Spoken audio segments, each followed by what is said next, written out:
princess belongs to me now. Hello everyone, this is Rob with MMORPGcom.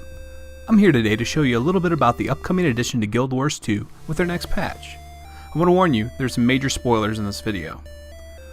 When ArenaNet first sent me the press release on what was coming with the Super Adventure Box, I wondered seriously if they were trying to outdo some of the other major developers that usually have huge joke for April Fool's Day. Somewhere, I thought, there was a large bridge missing its ArenaNet troll that lived underneath it. And let's be honest, if you had just seen that, wouldn't you think you were getting trolled too?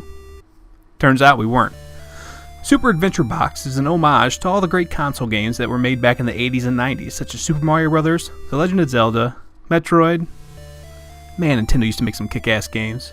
Super Adventure Box takes the best parts of these early games and smashes them together with some complex jump puzzles.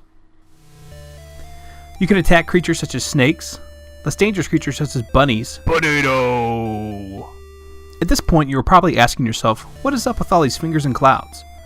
For those of you that aren't very good at jumping puzzles, and also so I don't make this too much of a spoiler after I did this on normal mode, I ran back through on easy mode. But if you're wondering, you can still die. But dying is okay. If you do, you respawn at your closest checkpoint. Let's Keystone Cop through this a bit and run on ultra fast mode. You'll also notice that they had some catchy 8-bit music for the Super Adventure Box. I asked the developers if they watched too much Wreck-It Ralph lately and felt nostalgic. They wouldn't agree that this was a large inspiration for the Super Adventure Box, but I told them it was okay to admit that they'd seen the movie. It was pretty good. You'll also notice in the bottom right hand corner I earned a lot of achievements for doing nothing. This is a backhanded compliment for all the people who do the box on easy mode. You will earn a number of baby's first steps. There are currently a total of 3 stages for World 1 and a teaser stage of the second world. If this is a success and they can make more zones, we could expect to see up to 4 or 5 worlds before we actually save our princess. There is a big boss at the end of the 3rd stage, which is that world's boss. When you defeat the giant toad, you are awarded a heart that will increase your health. This will stay with your character. Also, any items that you purchased in the stores will stay with your characters as well. On the final teaser stage, we end our adventure on a trip down the rapids. Watch out for ninjas, they're everywhere, and they have a lot of fruit.